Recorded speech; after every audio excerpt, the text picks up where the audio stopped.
Good morning everybody. It's chilly today here on the live safari, the Greater Kruger National Park. We find ourselves within a small section on the western fringes called Djuma Private Game Reserve. Now, my name is James Hendry and I'm standing in a tree as a hornbill might be sitting in a tree, perched, waiting for the first rays of the sun to come up from the east, and that's because it's only 11 degrees Celsius, 51 degrees Fahrenheit, which for us here in South Africa is very cold. Many of you will be wondering why it is that my plover-like legs are exposed to the elements today, and the answer is, well, there's so little flesh on them that they actually have no temperature function on my body at all. On camera today, wrapped in 7 jackets, 4 scarves, 8 blankets and several beanie hats, Brian, the thumb, Joubert. And his thumb is so cold this morning he's unable to even bring it in front of the lens to show it to you. There we go.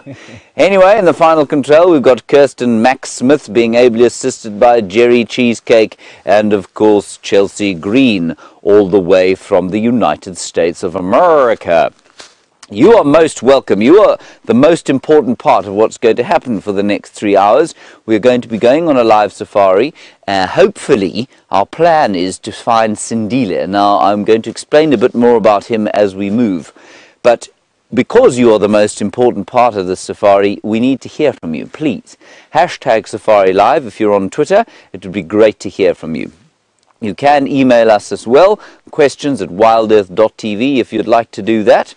Either way will work. We'll get through to you, or you'll get through to us, and you can then ask us any questions or make any comments that you would like to. Please tell us where you're from when you get hold of us, because it's so nice to know where in the world we're talking to you from. I am now going to attempt to dismount from this tree in an elegant fashion, unlike our friend Tingana, the dominant male leopard, who basically falls out of trees, but he is a cat and lands on his feet absolutely fine. I will probably land on my nose and flatten it even further than it is already. Off to the western horizon, the sky is blackened. It was black as I climbed up here, and it's so interesting to me always to watch how the night fades to the west as the day comes from the east.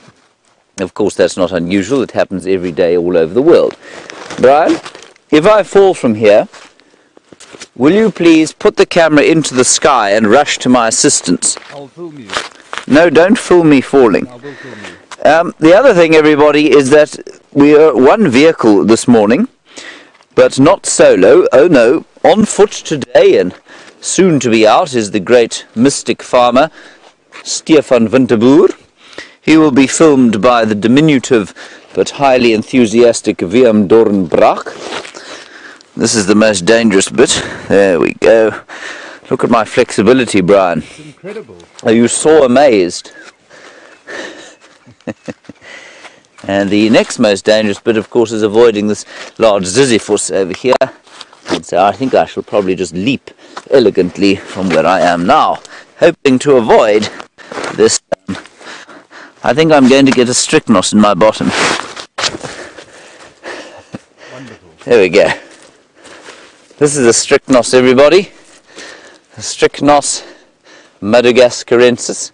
And, well, it's got an interesting fruit that is quite nice, mixed with honey. But the seeds, of course, have strychnine in them, so not a good idea to eat that. And it's very noticeable venation. In other words, the veins of the leaves are distinctive. You see, they come from the base and kind of go all the way around the top. Brian, I see that the little red light is on, which means you were recording my dismount there, weren't you? Just in case you fell. Yes, for insurance purposes. Okay. Yes, well done. Go. Of course, one cannot feel anything when one has one's gloves on. I'm quite warm now, Brian, after that terrifying exertion. I get 10 out of 10 for my dismount from the directors. Thank you very much, Max Smith. Right, so Sindile, everybody, almost 2 years old, male leopard, went into rehab, back at home. He was found, well, not found, his collar gave a reading yesterday from the Arathusa airstrip. Now that's not too far from here, and So we are going to kind of drive around this area, which is Treehouse Dam. This is where he spent a lot of time, and then we're going to move towards Arathusa and see if we can't pick something up there. It would be so very nice to see him again. And for those of you who don't know why he was in rehab, he caught a domestic dog which had rabies, and we were very scared that he would get rabies, so he was taken away, put in a rehabilitation centre.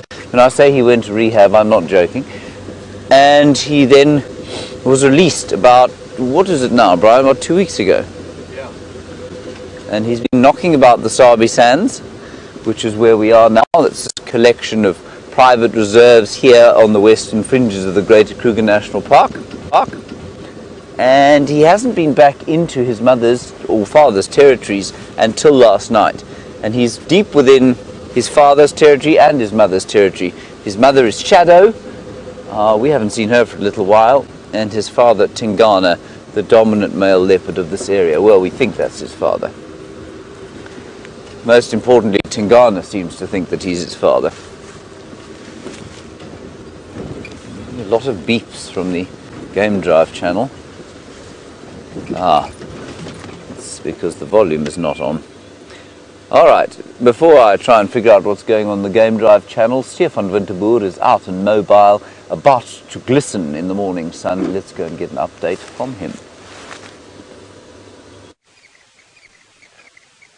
What would a morning be without, or what would a morning bushwalk be without the obligatory spider that we open with, or at least of some sort that we find during the walk?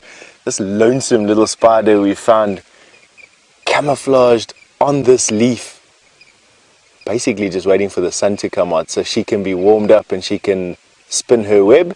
She's a daytime orb spider of some kind, I'm not quite sure, but we've seen quite a lot of them on these Waltheria plants. I'm going to turn the leaf a little bit so that you can see exactly what her abdomen looks like. Look at those colors there, isn't that fantastic?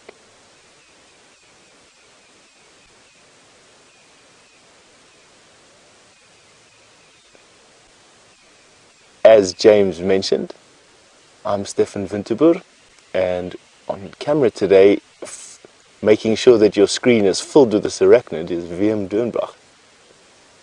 Lovely morning here this morning in the Sabi Sands. Quite cold, to be quite honest.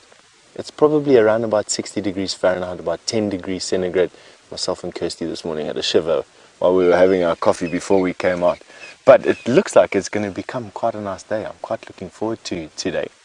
Plan for this morning is we are going to go and have a look for the impala carcass, or what's left of it anyway, of the hyenas. The hyenas apparently stole an impala carcass and moved across Philemon's Dip, and we're going to go and see if we can track that out today. But we got sidetracked as always by something, and this young missus,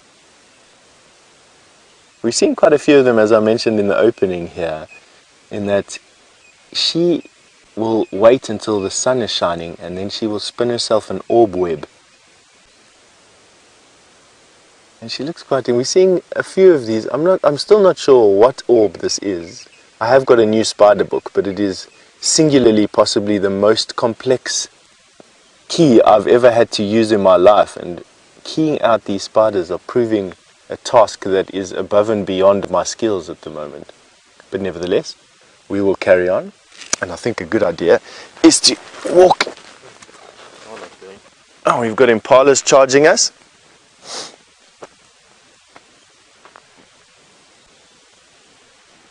Who knows what that was from? Yeah.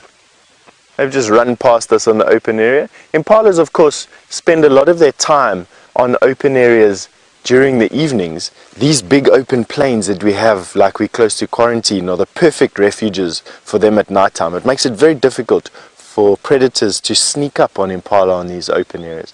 And then during the morning, usually they move to the outskirts of these open areas, and depending on where the food is, they will move further and deeper into the thicker bush areas, coming back again at night time into these open areas. They're quite good indicators of water, impala. In dry times like this now, impala are very rarely further away than about 1 mile from a water source. And it's for that reason that the Kruger National Park decided that they would close certain of their water points. I heard a fact the other day that there were over 300 of these water points at the Kruger National Park closed. And this is in an effort to reduce impala numbers. Impalas are sort of like the bush equivalent of a goat that we have out here. And when times are really dry and when animals need to basically are living on their limits, impala quite often will shift from a grass-based diet to a plant-based diet, and almost like goats sort of denude an area of plants. And the Kruger Park thinks that the overabundance of impala that we have at the moment, roughly 250,000 impala plus, are due to there being so much surface water around. They close some of the pans. The hope is that during a drought like this, impala numbers would decrease and overall the bush would be healthier. Their mandate, of course, is to protect all biodiversity. That's what the Kruger National Park needs to do, and they've earmarked impala amongst certain other species as problem animals. Not problem animals in terms of exotics or problem animals in terms of something that's causing a massive problem, but definitely something in their scientific studies that they need to keep an eye on. Right, so we are going to be making our way into that bush that you see, heading for those trees that you can see there in the distance. Those tall trees is where we're earmarking to go. And while we're getting there, I'm going to send you through to James for an update.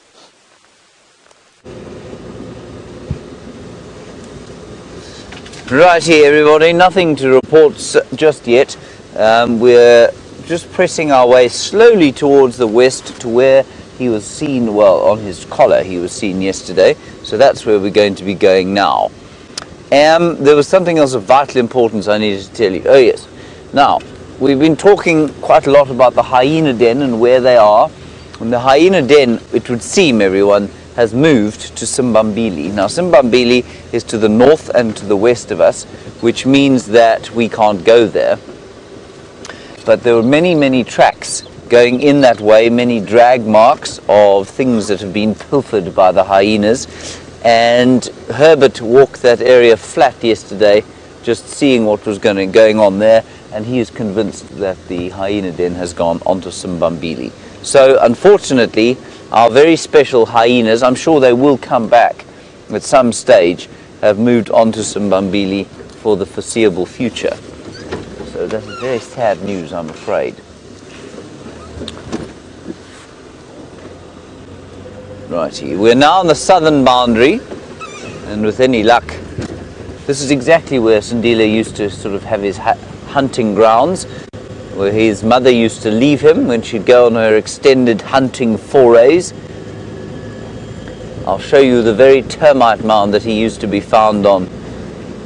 It would be so very great to see him again. But of course, he has no experience of us for the last 6 months, so I'm not sure. I don't think any game drivers have seen him, actually. I'm not sure how many have actively tried to track him. But with any luck, we will be the first, as we were his first friends, weren't we, Brian? Yes. The sun, you can see, has just come up. You can see it's caught the top of the trees.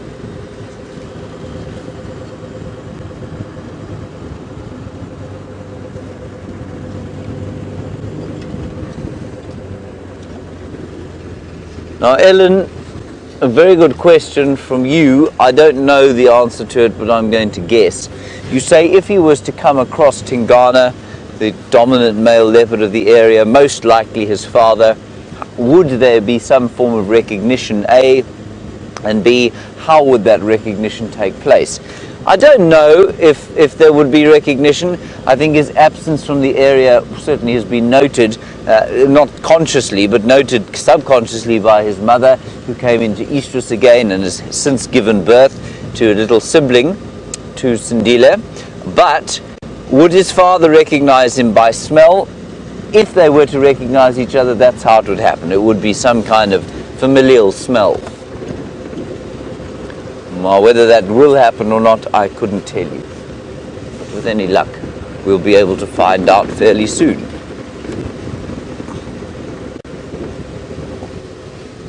And then, nice question from you, of course, and I think it's the question forefront in everyone's minds. Would Tsindile hurt Shadow's cub? I don't know. I don't think so. We know that there are many, many examples of older siblings, especially male siblings, sort of not necessarily having friendly interactions with the cubs of their mothers, but certainly having interactions with them that were not harmful. There's the termite mound he used to sit on. Yeah. He used to sit on top of that and gaze imperiously into the distance. And I think the first time we saw him on there, he had caught a little mongoose, which he didn't want to eat. He just sort of flapped it about a bit. Not sure why. And that's where he lived. He's not there now.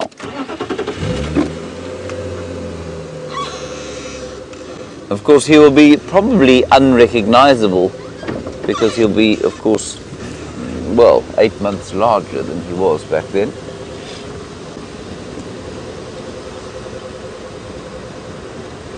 So, who knows?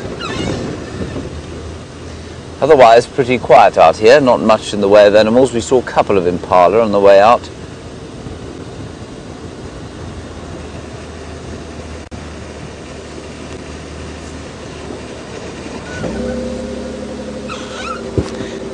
Now, Annie, you're in British Columbia and you've been watching for a while, and you know that we've been collecting scat samples for the Panthera NGO, who are doing research into the leopards here, and apparently they're doing some form of DNA testing on the scats, and that will in turn eventually give us an idea exactly of the paternity of the animals that we're seeing here. You want to know if we have the results? No, we don't, and B, if we will ever get the results. I don't know. I assume, I think we will, I hope we will, but I'm not sure, you know, how long it takes or what the story is there. We've had some come back from that, but nothing in the way of DNA analysis has come out of it yet, and nothing explosively amazing has come out of it either yet. It may well still. I've just found our first animal. Can you believe it, Brian? My skills are so exceptional that I found our first animal. Let me retrieve him for you. I have to take the blankie off my leggies.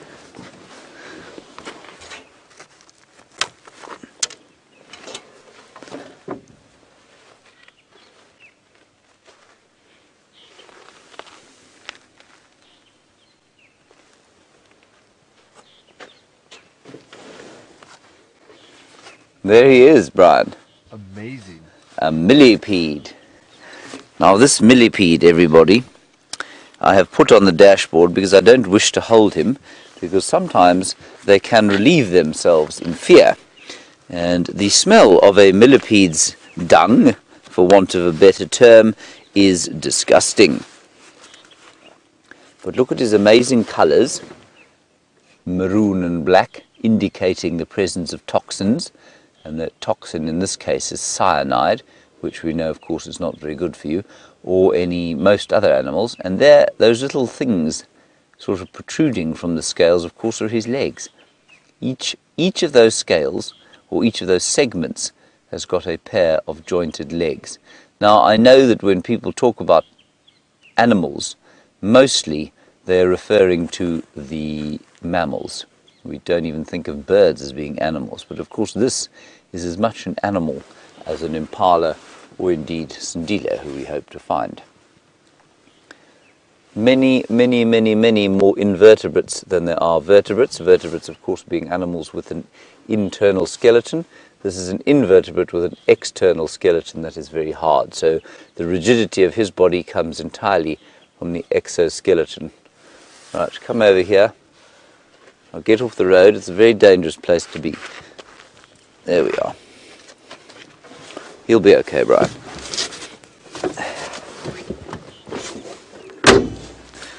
I am the Michelin man this morning. You're the Michelin man. Yes, well, nothing like you, of course. All right, let's get an update from Steph. We're going to head into Arathusa and get an update from them.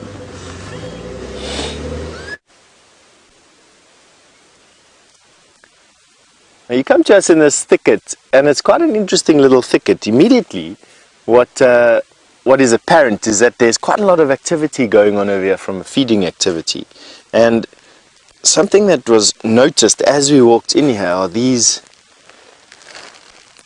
what seem like balls of seeds of some sort, and upon closer inspection are actually part of a plant that we call a poison apple. It's part of the Solanum family, which is the same family of plants that potatoes belong to. And funny enough, these little fruits, when they are new, they have got a green skin and are actually quite poisonous. Something that you don't want to eat. But in this particular form, they dried up, and in actual fact, you can see that they've been cracked open and eaten by something. I don't quite know if it's an animal that's eaten it or it is an insect. I would hazard to say it's probably an insect.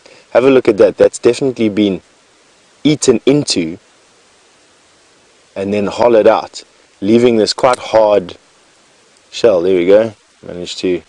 I had my spinach this morning, using the immense strength of my 2 fingers to crack that open. Not much in it. So no remnants of what it was that ate it. It was obviously something that came in, ate, and then left again, or came in, pupated, and left again. But nevertheless, these are poison apples. In Afrikaans we call them gif-appeltjies, which means exactly the same thing. Gif is poison, or poison apples. Solanum family. And then what else is quite apparent is there's this lovely smell in this glade. Also a potato smell, and that is coming from this plant. This here is the potato bush, and this is the potato bush's flowers. You can see there, tiny little flowers that don't actually get any bigger than this. And they have the most beautiful potato chippy smell. So if I were to describe it to you, it would be just before you deep fry some potato chips, it would be that sort of greenish potato smell. And they flower in autumn through our winter, and it basically imbibe the bush around us with this most wonderful smell. Something that I never pass up the favor of smelling. Oh, it smells good. It just reminds me of, it just makes me hungry basically, by the way, but like a really potato smell.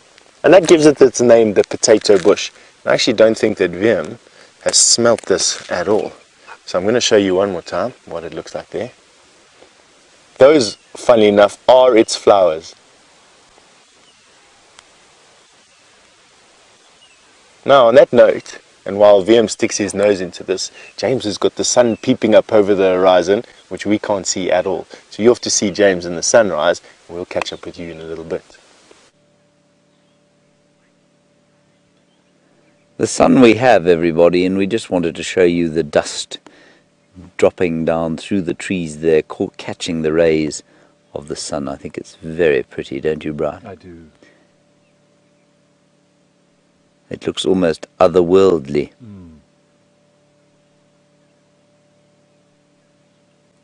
It would be very nice to see a leopard emerging from beneath it.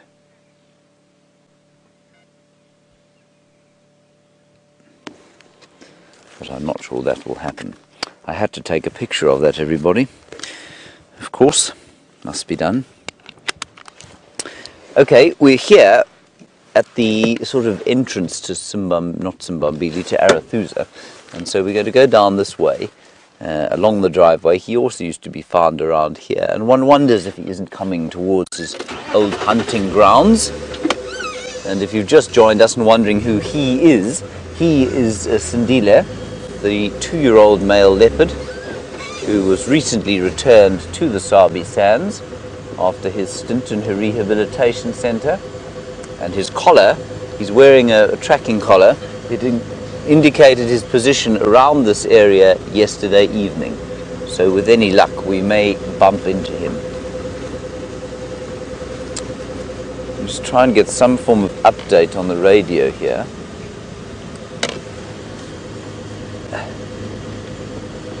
And then we'll be able to tell.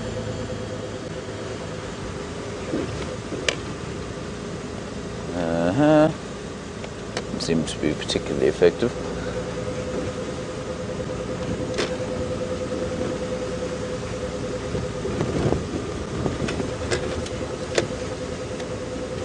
Rami in Ohio, apparently it was said that when he was released, that his collar will eventually fall off, and you want to know what will happen then. Well, I mean, I guess he will have to be tracked in the traditional way, which is basically what we're going to do. We don't have access to exactly where he is all the time. We just get an update once every few days. So, I mean, it's not like I can go and find him on the back end of some telemetry on his collar. But, Rami, when it falls off, that's absolutely fine. It's completely normal. And, you know, I think the idea is that it will fall off after, say, 6 months or so, when he's kind of established himself or demonstrated that he's able to look after himself. What is that on the road, Brian? Is that just a...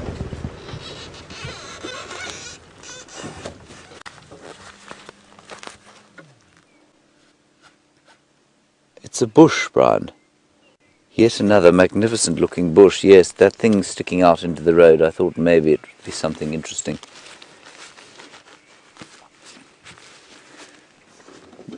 Now I can hear something going on in Arathusa. I'm just going to try and hear what it is. Remember, we also had the 2 Matimba males yesterday on... Ooh, and there's some elephants very cross in here.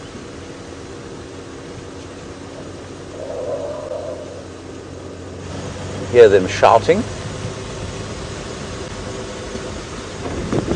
Just inside here. Very thick bush. There they are. Is that them? No, that's just trees. Let's have a listen.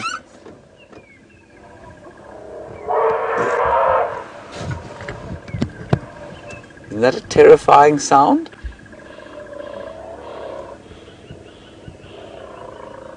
I wonder what's going on there. Just before we bump into a sighting, I'm just going to get a quick update on the radio, everybody.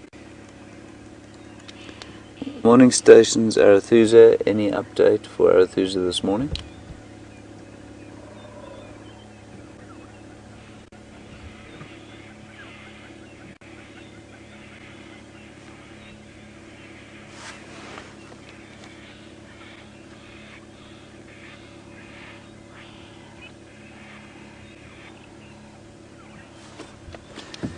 Not copying properly. Thanks very much. I'll get a bit closer and call again.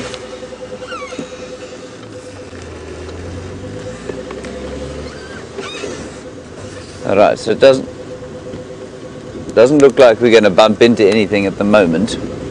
We'll just drive carefully.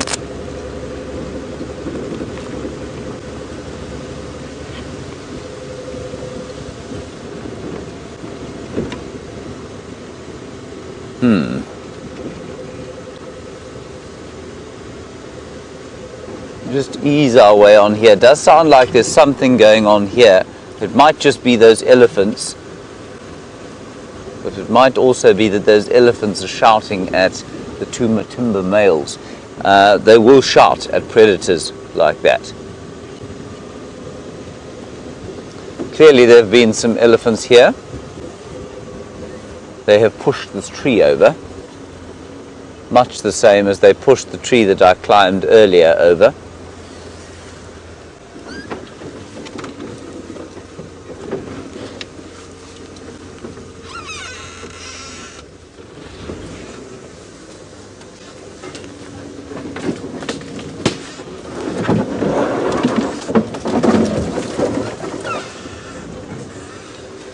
Alright, quickly, let's go across to Steph. I'll try and figure out what's going on here and we'll catch up with you after a butterfly.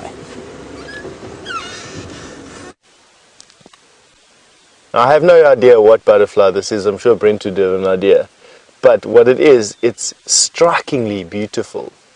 And she or he is on this grass because it's obviously cold. They are cold-blooded and they need the warmth of the sun to warm the fluid in their wings, which then gets pumped into their bodies, and then from there they build up enough heat to fly around during the middle of the day. But have a look at these. I mean, why this butterfly would be white with black spots on it is beyond me. Most animals would choose in periods of dormancy to remain unseen. But this particular butterfly has chosen exactly the opposite. It has chosen to be very conspicuous and spent the entire evening here last night actually on this grass stem. Now, one thing that I have seen immediately is that directly below is another butterfly, although probably about half the size. Have a look at this view.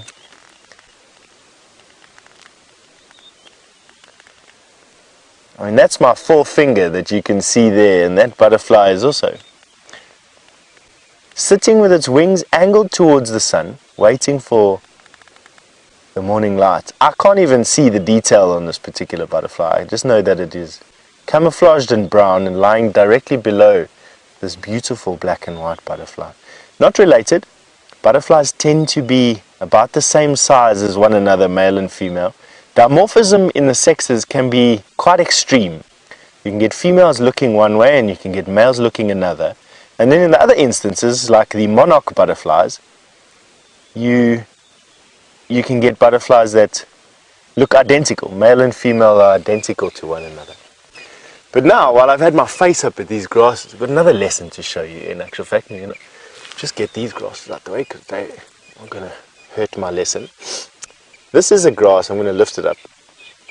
This is what the grass looked like when it was an adult, with the seeds there. Now, grass seeds are definitely very precious to grasses, and they've got one of the most amazing ways of protecting their seeds from ants, which of course collect seeds. Have a look at that. That is a grass's defense mechanism for protecting its seeds. Ants would come from the stalk, and they would encounter at every node this barrier of spikes, which would basically stop most ants from crawling up the stem and collecting the grass seeds and then easily walking back down the stem again. This is one of those things that stopped that. So that is this grass's protection measure against ants. Isn't that amazing? And at every single node, there are some more. There's some there. I just find that incredible. Now, generally speaking, grasses that grow in areas like we are at the moment need those types of protections. And the reason for that is that these particular areas where we are quite wet. We're quite close to that drainage line. We just smelt the potato bush in. And coming up from the drainage line, we'd get to these marshy, soggy places. And that's what we're in at the moment. Indicated by this Waltheria. That's definitely an indicator plant of a soggy area. When we see that, especially in summer months when it's been very warm, when you're in cars, one of the things that we look out for is this. So Brent and James and Jamie would be looking out for this species of plant when they're driving around in deep summer, because it means that there's a very good chance of getting stuck in these particular areas. But now, while I was just busy listening over there while we were busy having a chat, and there's a woodpecker that's busy bashing his face against one of the stumps here. We're going to look for that. And James has finally found those elephants.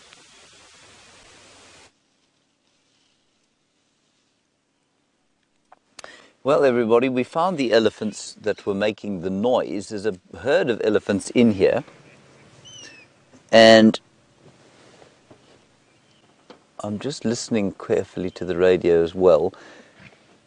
Now, what they were shouting at, we figured out from a smell in the air. And the smell in the air, of course, was that elephant bull that you've just seen disappear into the bush is in heavy must. He's left powerful, powerful scent of his dripping urine. And it smells like kind of sweet, leathery smell. And he's clearly been harassing the ladies of the herd. And they've been shouting at him. He's definitely interested in a little bit of amorous morning intentions is what he's after. And clearly they're not after the same thing, and that's why they were shouting at him very loudly. Now, update from here is that no Sindile so far, and those Matumba males have left their kill. It's now being devoured by hyenas. The kill itself is in a position, in fact in this car we might be able to get in there, so we'll go and have a look-see. But in the meantime, let's carry on going forward. and we'll just see if we don't pick up tracks of a young male leopard.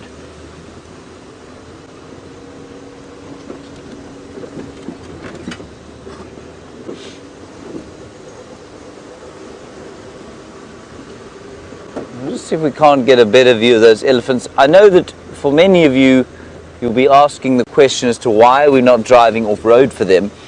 For the duration of the drought, we're not going to go off the road for elephants because, well, most of the time they have relatively common sightings. Okay, of course we do have weeks without them sometimes, but at the moment, especially with the Sabi Sands basically being a huge sink for animals in the drought because of the water that there is, elephants should be relatively easy to come by, and so we won't be doing a huge amount of off-road driving for them until the next rains come along. Let's drive down here and see if we don't get sight of further elephants.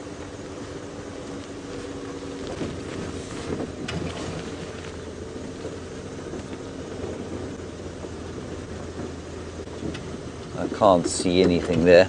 So we were driving along as you left us last, and suddenly the air was filled with this amazing smell. And it really is so distinctive. Brian picked it up first, and it's the most, you can't mistake it for anything else once you've smelt it. The smell of a mustable elephant. And I'm sure that's what they were very cross with. Fighting with all these radios that we have here.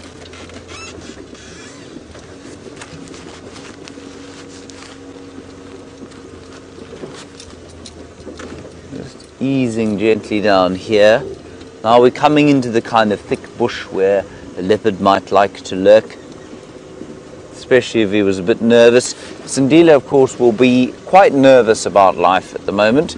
He's now in a relatively familiar area, but you know, he hasn't established himself. It's a bit like when you, I guess, you move to a new area, or as a youngster you move to a new school. You have to establish yourself in the already established hierarchy. You have to feel things out, who's a threat, who isn't a threat, and that's what he's doing now. So it doesn't surprise me that he hasn't been viewed by game drives.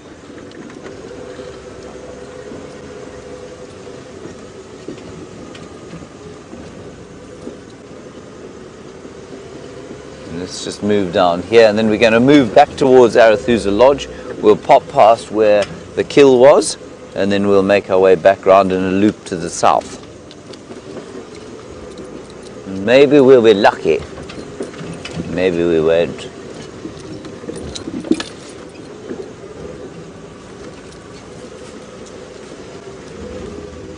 Sarah, you want to know how often Sandila's collar reports? Well, I think it probably reports to the Sabi Sands on a daily basis. I think they know exactly where he is all the time. But we don't get those reports all the time. We only get them, I think, once every 2 or 3 days. So we know that he was initially released in the northern Sabi Sands. He went straight into Mala Mala from there. What have you got, Brian? Oh, you mean that big grey thing there? There's an elephant.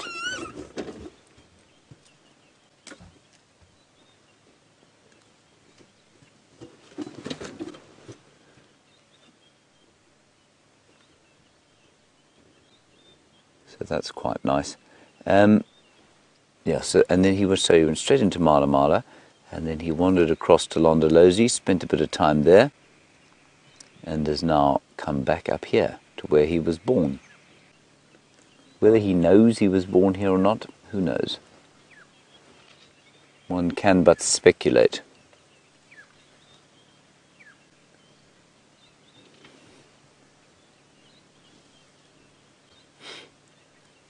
That just amazes me how well hidden these animals can stay and how silently they move. That one's not very silent, is it, Brian? Making quite a crushing noise. Looks like a young bull.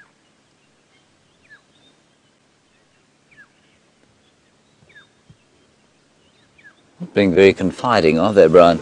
Let's go forward. I think there are a few more in front of us. I can hear them moving about there.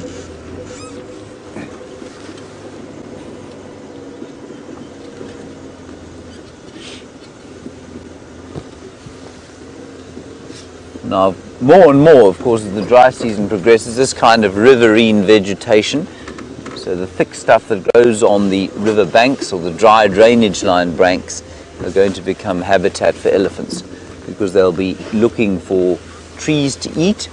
The grass is basically finished already, and it's quite early in the year for the grass to be finished. There's another elephant. It's going to be relatively quiet in here, of course. We are hemmed in on both sides by many trees. Now, Joey, you're in Australia, and a good question from you as we sit here with just a couple of elephants in this thick bush. You say, what is the largest elephant herd that I've ever seen? Probably about 100 individuals. That's pretty big for the Kruger area. You do hear herds of herds of 500 or so in Botswana, going to and from the Chobe River, for example, during the dry season. But you don't generally get herds that size in this area, or very, very, very seldom. And I mean, 100 in this area is really big. They really don't want to be on camera this morning.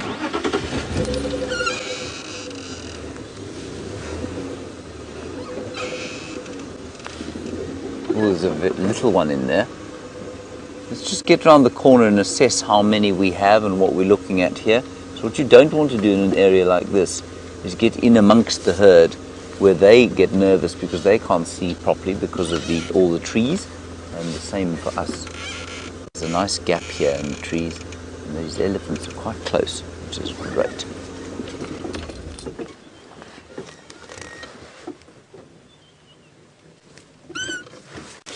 There we go.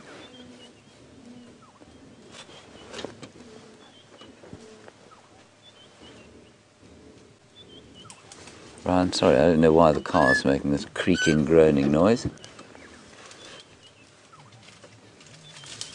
Now watch carefully how they move aside the thorny bushes to pick exactly the shoot that they want.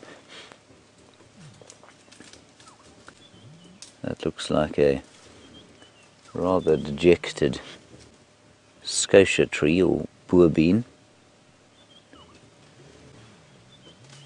And this is a young bull, and behind the young bull, I think it's a young bull, yes, it's a young bull. Behind the young bull, another youngster. So the herd must be more extensive than just these two. Oh dear. I suddenly had a great need to breathe in deeply.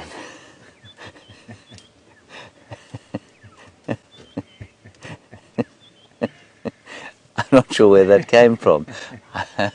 Ooh. Are you feeling better now? Something in the air. I'm feeling very good now, yes. Excellent. Anyway, the extent of the herd is larger than this, and I know that, of course, because there is a very little one just behind this young bull.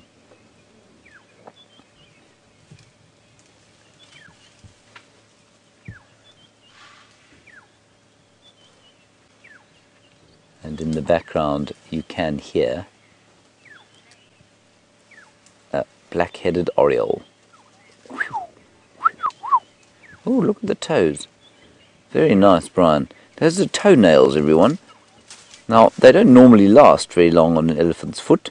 They eventually kind of fall out, in the same way that if you run a marathon or hike a lot, you can use your toes. So that happens here. Not your toes, lose your toenails, I mean. That's really cool. I'd love to find one of those in the bush. I've never seen one. I wonder if he'd give it to us. That's on the front foot, and there are normally 5 on the front foot when the elephant's born and 4 on the back. And normally they only maintain the very front one on the back, and often on the front, nothing.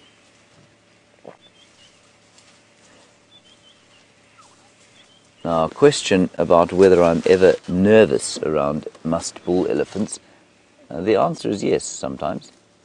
The one that we saw there, oh look at this, this is wonderful. The musk bull we saw there was quite young, so he didn't kind of terrify me too much, and he showed no interest in us whatsoever, so that didn't worry me.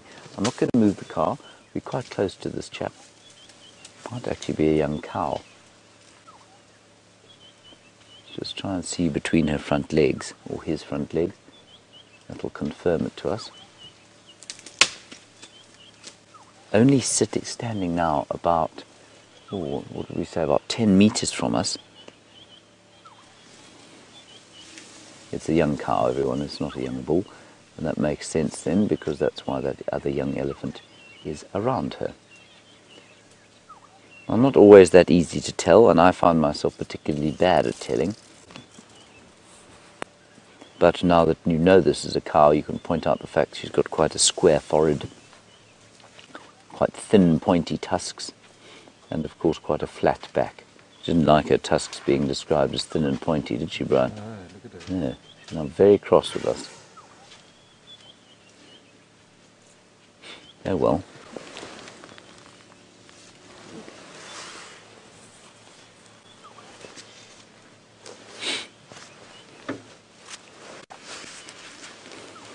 Yeah, they're all through this thicket, everyone. And you'll find that if we don't get water, these thickets are going to be denuded of trees. They can look a little bit sort of devastated after a dry season, but it's completely normal. And every tree that they push over, remember, forms habitat for any number of other animals.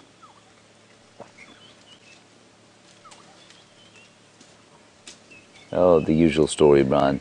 Please observe, everybody. Every time we watch an animal for any length of time, it must eventually go to the loo.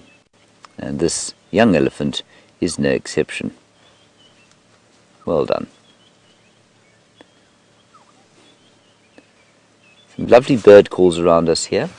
We've got what used to be called a fan-tailed flycatcher going plee, plee, plee.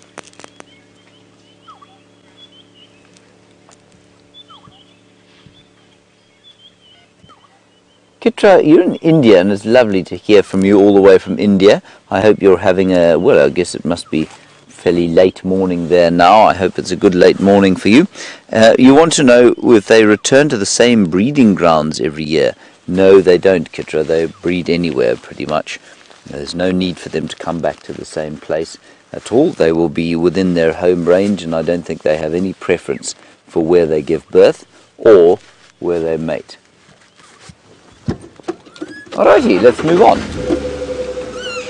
Very nice little elephant sighting there. Confiding cow until I told her she had pointy, straight tusks. She didn't like that at all. Decided it was very insulting, and off she went. So I don't think anybody's found tracks of this young male leopard. Anyway, we may or may not be lucky. Right, let's go across to Steph, get an update from him. I'm going to pop around to the Arathusa waterhole.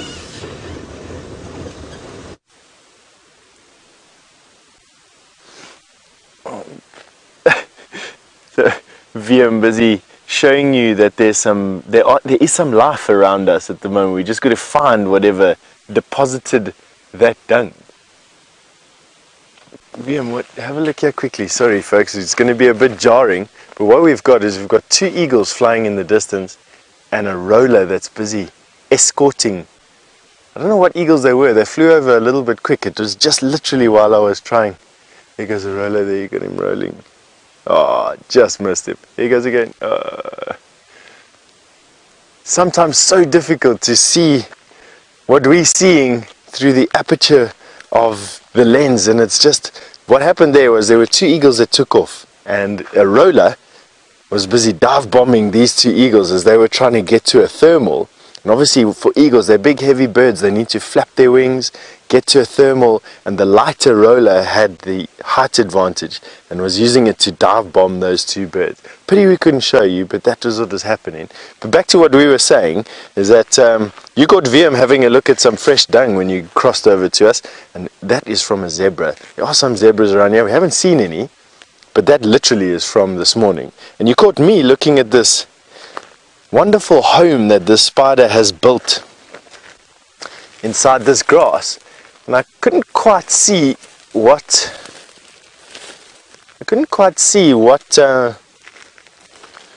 spider it is, but what you can definitely see is the fact that this spider has taken this grass seed and using goodness knows what strength, folded the grass inflorescence into itself and then stuck it together with web.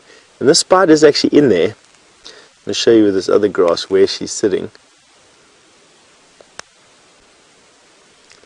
Right there.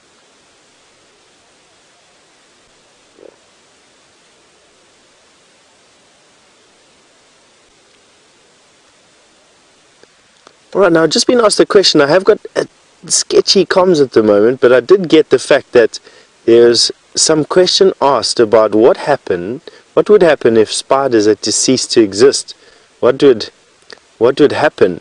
I think, to be honest, I think we'd probably be inundated with pests. Spiders play a vital role in controlling of insects. That is their primary function, is they control insects and insect pests. And there are literally thousands upon thousands of different types of spiders, literally thousands of each member of species of spider represented here in the bush, and they have a huge impact. I mean, it would be quite interesting to see if somebody's worked out exactly what the tonnage of insects are that spiders consume per year or per season, perhaps even per day, but it's got to be something astronomical. I think spiders are, not only are they wonderful things, but I think that they play a wonderful role in limiting insect pests for us, or insects that could become pests. Flies, for instance, grasshoppers, most of these animals are controlled by spiders. Locusts and crickets, whatever, I'm just busy thinking.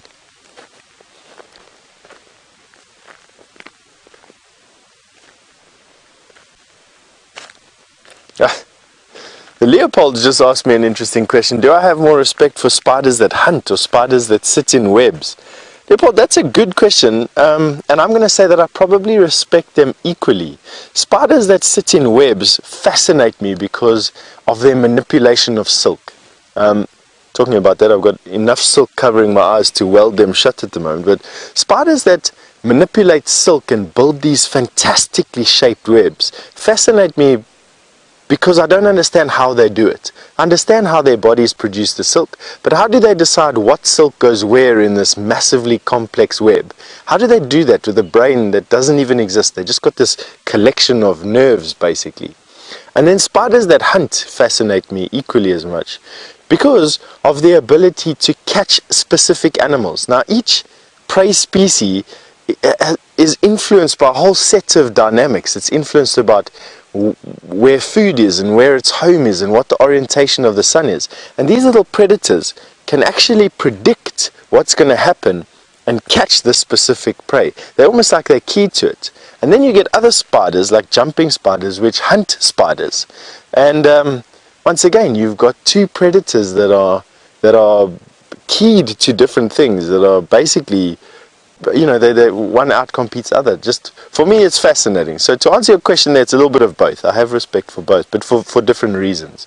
I hope that answered your question there, Leopold. Nice question. I like questions that end up in a bit of discussion. Now, just to come back to VM's dung pile, this is not the same one that you were having a look at. This is a different one, but also from zebra. Now, zebra are similar to rhino and to a certain degree elephant and warthog, hindgut fermenters. And you can see there that very fibrousy piece of grass is not chewed particularly well. There are a lot of grasses that are fine here, but generally that's quite a fibrousy dung. And you can have a look at the amount of it as well.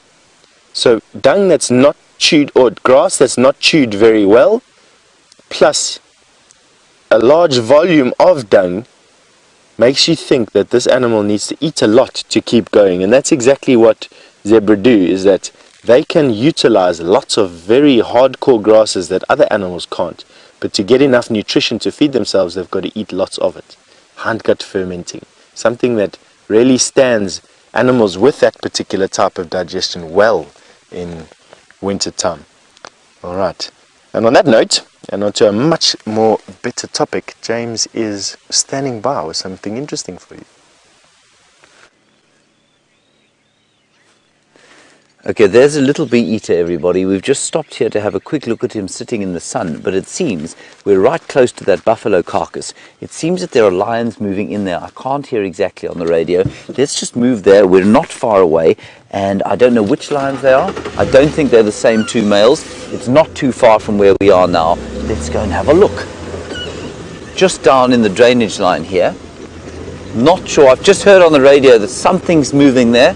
They said we can move in. So let's pop down there and have a squiz, Brian. What did you say? Just in the drainage here. A little difficult to get in there, so there'll be some scraping and thumping, but we can do it. I think it was down here, wasn't it, Brian? Yes, it was. Oh no, it's actually this way.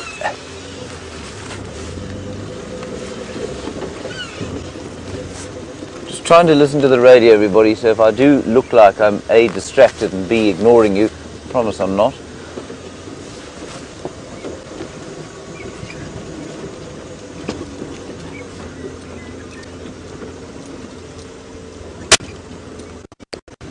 Oh, there we go. It's a tailless female. Let's go in, well, maybe we're going this way, hang on. I can see one lioness there.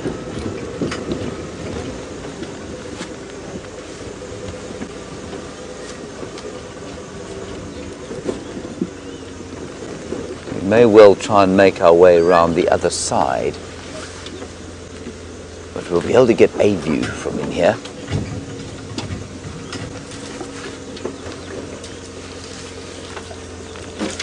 There's a whole pride of lions coming in here.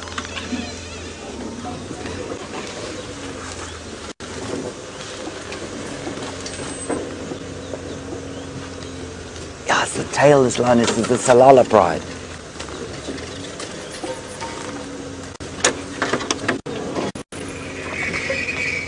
Lionesses.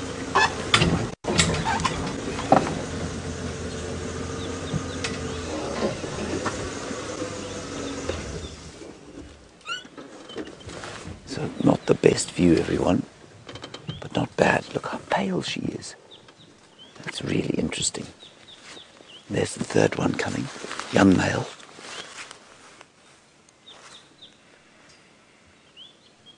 How cool is this? This was totally unexpected. Brian and I expected to find a couple of hyenas here.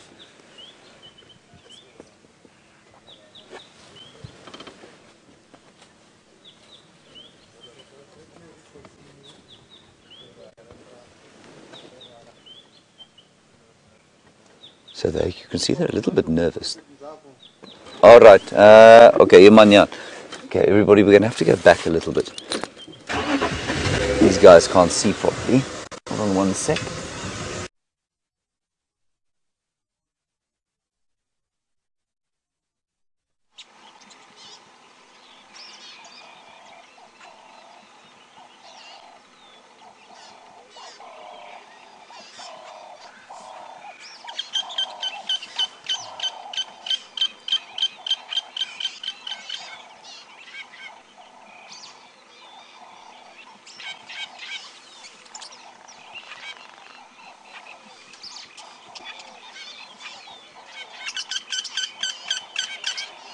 Sorry about this, everybody. Perhaps something has pushed over the Gauri repeater, just like the elephants have pushed over this marula tree.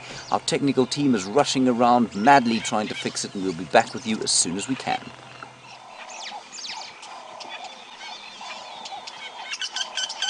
Really good picture from where I'm sitting.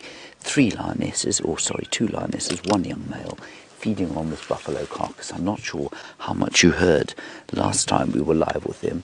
Very lucky to have come in here and seen them. It's the two Tsalala lionesses and a young male from the same pride. They're seemingly out of territory and not basically where they should be. They don't really have an established territory, and they're kind of in the Styx pride territory and the Nkuhuma pride territory, and so they're looking a little bit nervous. And look at that one there, Look how amber her eyes are, like our friend from the Nkuhuma Pride. She's very pale though, and so easily identifiable. And the hyenas apparently had a go at this carcass this morning, but they have since absconded in the face, I think, of these, possibly of these lions.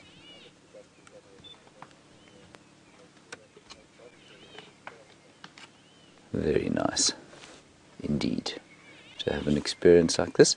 I'm afraid my signal with the final control is so poor that for you to be able to send through a question here is going to be almost impossible. But you can try.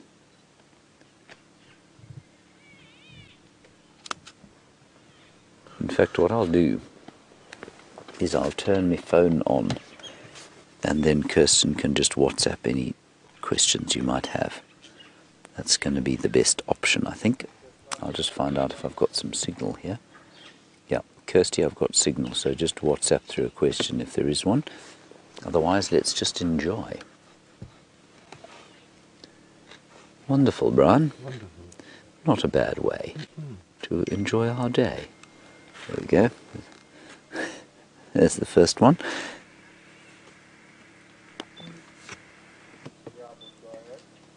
Kirst, it's pointless talking to me, I'm afraid. I cannot hear you saying, but you can send WhatsApp. I will get those.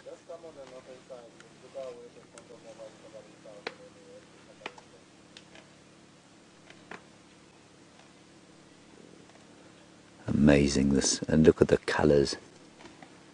I mean, I know it's a bit grim looking at the colours and appreciating the red death almost, but still wonderful to see them feeding. And I just love this winter vegetation with it's deep green in the drainage line areas, but away from it, gold, and of course now juxtaposed with the red of the blood.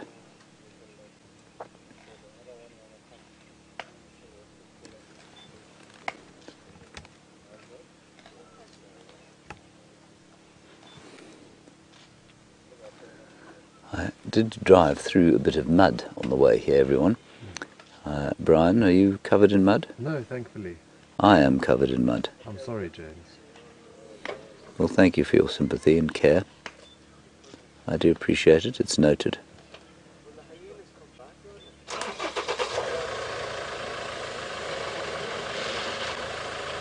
Right, I think we have a question coming through. Ah, yes, Kirsten McLennan Smith sent me a message. Question. Agri-girl. No, a girl. A girl, someone called a girl says, how hard is it to be a tailless lion? Well, I don't have personal experience, of course, of being a tailless lion, a girl.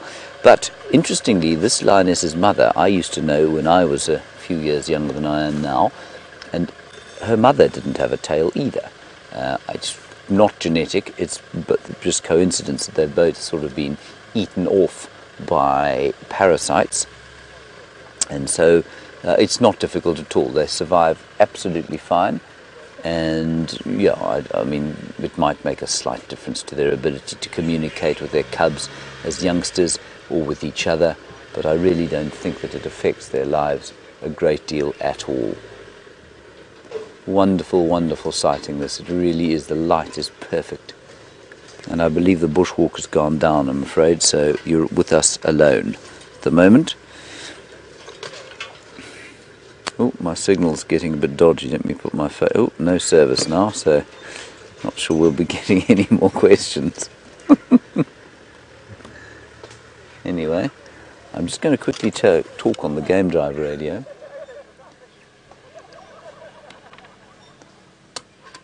Because I think we're okay.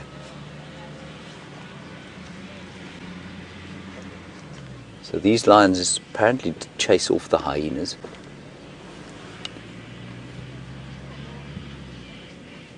Stations, if you are looking to get into this lion sighting, I've got very poor comms unless you're very close by, so I will move out if there are people on standby to come in here. Just let me know when you're really close.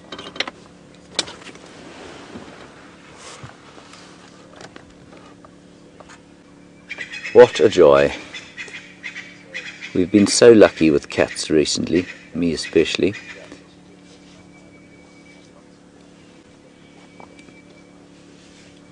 I don't think I've had a cat-free drive for the last little while,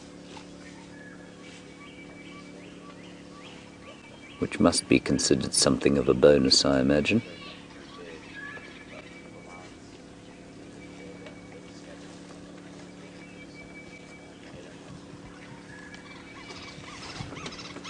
Let's just check the signal. Yeah, no, we've got no service on the cell phones either, I'm afraid, everyone. So, no questions, just enjoy the view. Now, Brian, if you have any questions, of course, feel free to ask them, or indeed some comments. Okay. If you could just do them in a different accent or something like that, so that I could enjoy them. John in Missouri, perhaps.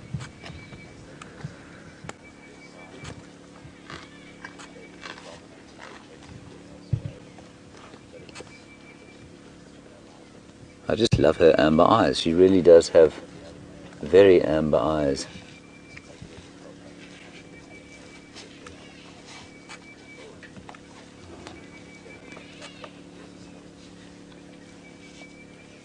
And we've got ourselves into the most perfect position here. Gorgeous kind of light filtering through the trees. We've got full view from the front.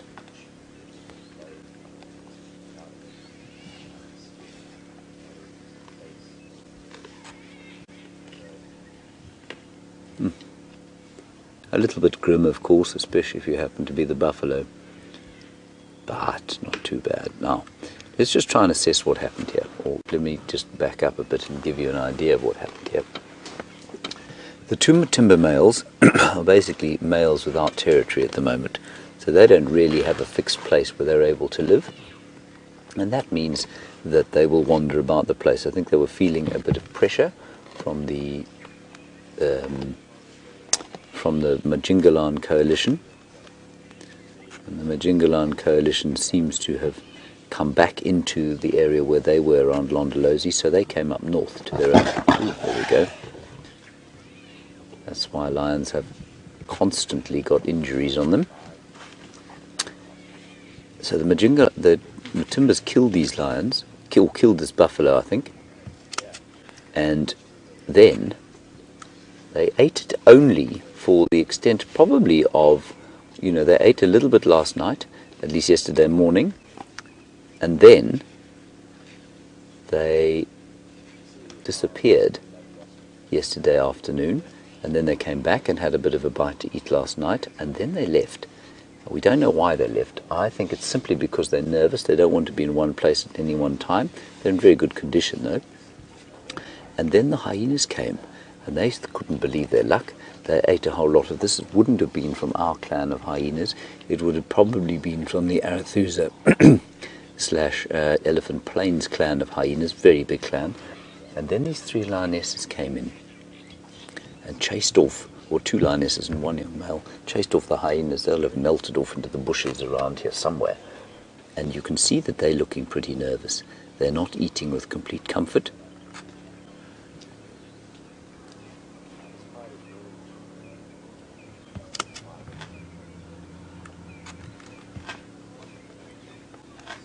Especially the older one, that tailless lioness. She's looking around, keeping an eye out. And in the background you can maybe hear the elephants calling.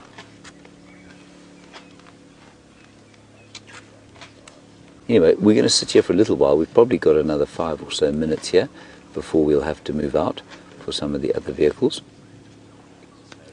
And then we'll maybe get more communications with the final control.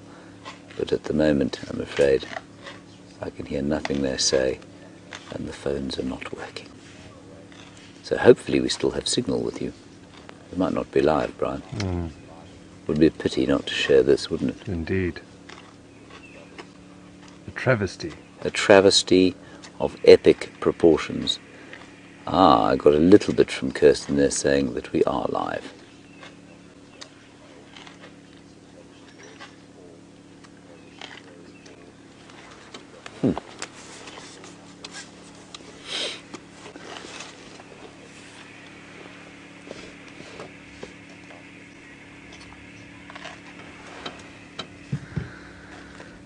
Get that, Brian?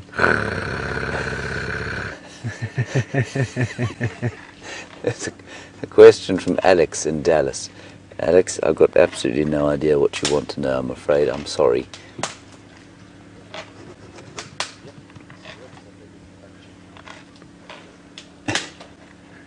Ooh. She seems to have found a bit of rotting bit there. How delightful, Brian. It's very delightful indeed.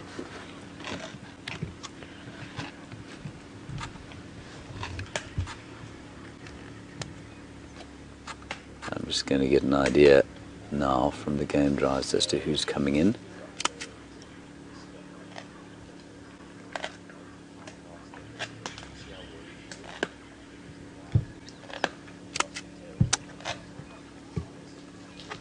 See how she keeps looking up and around.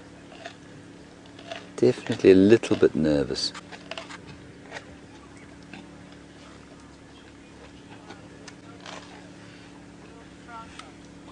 But settling into it now as nothing has happened over the while they've been here.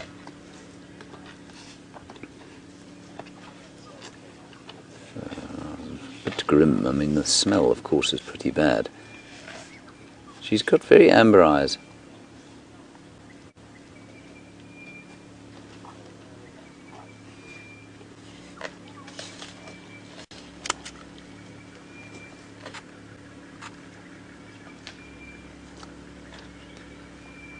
And they're totally unaffected by the vehicles, of course. Go ahead.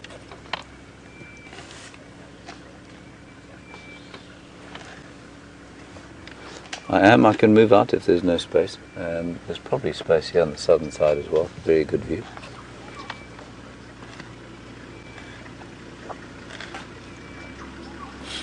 Copy. When the next station wants to move in, please let me know. I'll move out.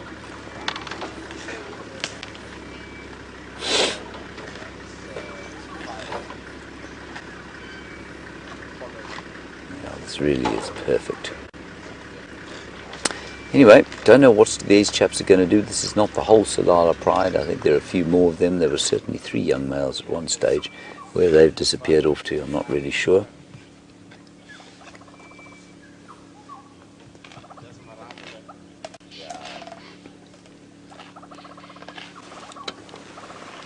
Yeah, they all look a bit nervous. Okay, everyone, we've got about a minute left, and then we're going to have to pull out to make space for other vehicles. But we were very lucky. Just giving you the hairy eyeball there, Brian. Mm-hmm.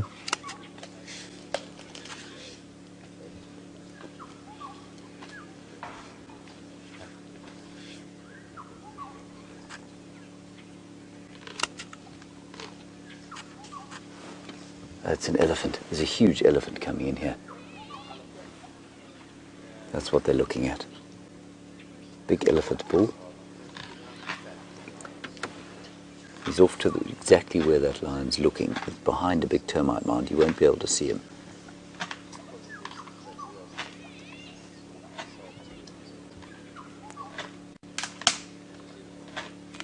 There he comes, Brian. You see him there? You can just see his grey coat, or his grey skin sort of shining through the bush there. There he's smelling. He can smell carcass now. He'll smell lions.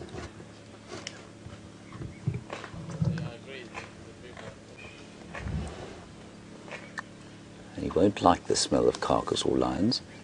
Yeah, I'm sure he's just, I don't know that he's coming to investigate. I think he's just walking on through. There are 2 other vehicles behind there, where the elephant is going. He's just giving a little head shake. You may have heard that. As he shook his head. Because he'll be smelling them now.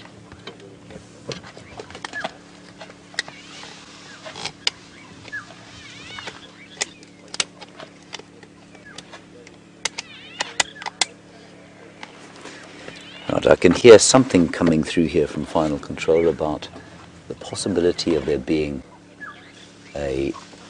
vultures in the area. Yes, we did see one vulture. I don't know who the question's from, so I'm sorry about that. There was a vulture as we drove in.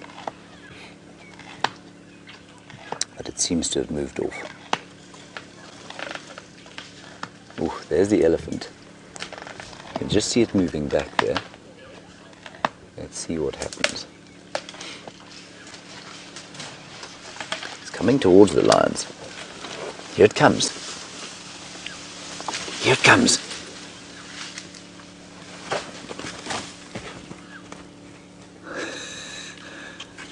How brilliant is this? This is unbelievable.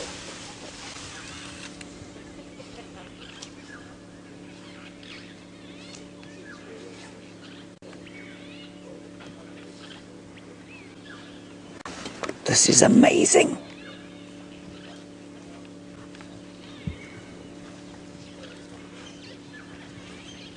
Now what we don't want is to get in the way of the elephant, of course, because he's irritated. But we're certainly not in his way now.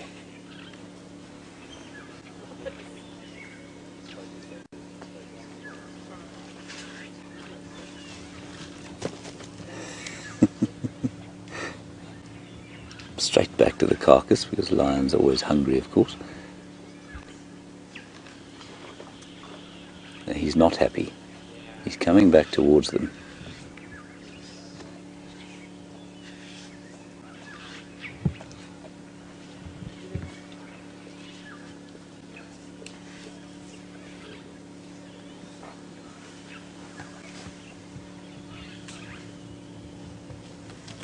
We might also have to vacate fairly soon in order to avoid the attentions of this elephant, but he did go past the other two vehicles and had no problem.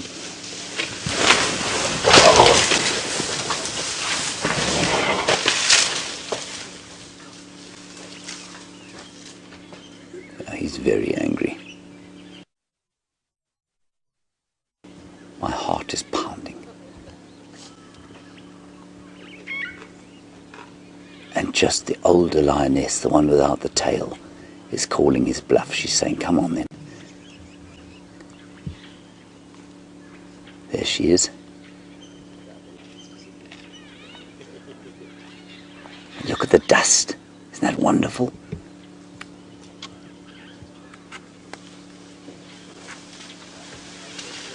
And now he's moving off. You just see the moving rustling of the trees there and the dust hanging in the air, the smell of carcass, and here come the lions back again. That is just fantastic. I'm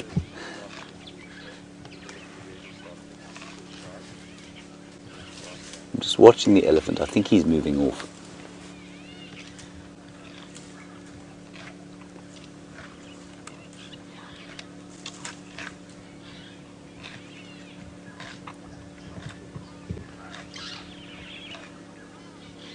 Here comes the other one now.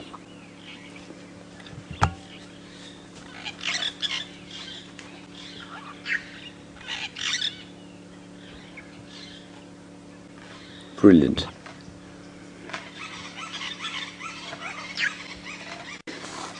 Right, Brian, I think we're probably going to have to move out. Guys, the radio comms are such that I can't hear what's going on. I don't know if there are other game drive trying to get into this area, so I think let's move out. We've had an absolutely amazing sighting. It's not going to get better than that. And so let's pull out and see what else we can find. Continue our hunt for Sindile, the male leopard. Phew. How's that, Brian? That was fantastic. That was spectacular. It's just absolutely astounding.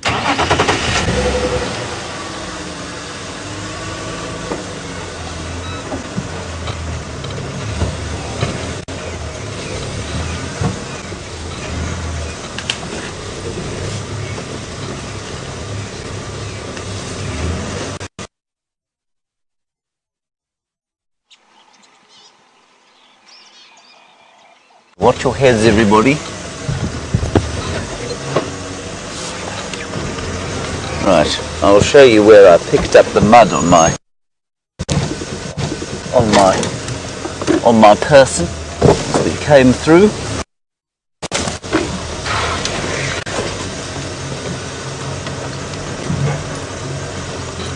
Alrighty then. I don't know what's going on Where's my phone? It's okay.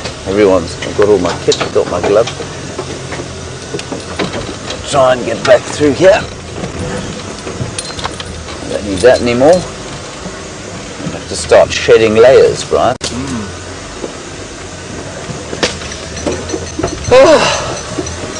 That's some very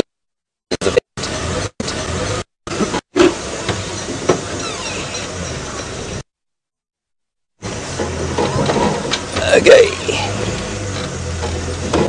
Down we go. Right, hold on everybody, we're going to have to make a little bit of a buzz through here once Brian's fixed the aerial straight. You tell me when, Brian. I'm ready. Okay, hold on tight everyone. There's a lot of mucky muck going through there. It was actually much easier and windy the other day because the suspension's a bit softer and the tyres I think are softer. I suppose also, you know, more and more vehicles have gone through there to see the lions, and so it's probably become a little mired and deep. Right, Kirsten, why don't you attempt to speak with me again? I'll let you know if I can hear you.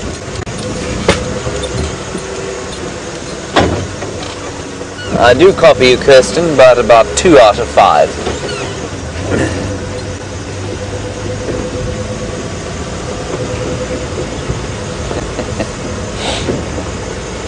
Yes, anyway, how the day has brightened up.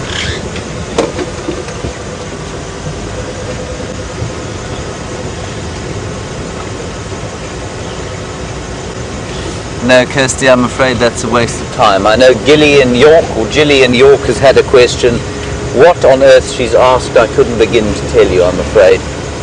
What we'll do is we'll turn down to the south and then we'll start heading back towards the east, and then we'll get a better idea of what's going on. There's a vulture. We had a question about a vulture from an unknown entity somewhere in the universe, and there is a vulture, a white-backed vulture. And Brian, the elephant, is off to the left there. You may just be able to catch him disappearing off through the trees. You might be unsighted actually. Yeah, I can't. Oh, there he is. There, you got him.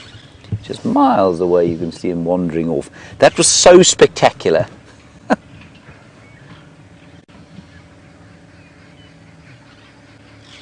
So spectacular.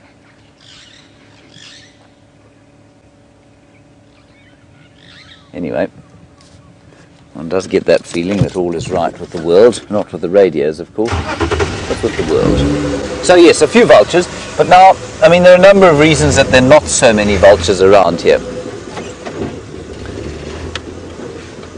And the reason for that is that the carcass is hidden under the trees, and vultures, unlike the New World vultures, so the vultures of the Americas, in this area they find kills with their eyes. They don't use their noses like many of the storks, which are actually more closely related to New World vultures than our vultures are. They find carcasses with smell, and especially over those forested areas of the Amazon, for example, you can't see anything. But out here, the vultures find almost exclusively with sight, and so that's why there aren't more of them there. One or two of them would have seen it as they sort of took off, and then they'd have landed again, but those soaring vultures wouldn't have seen anything there. Kirst, I'm afraid waste of time trying to talk to you at the moment. I will try and get into some better signal area as soon as possible.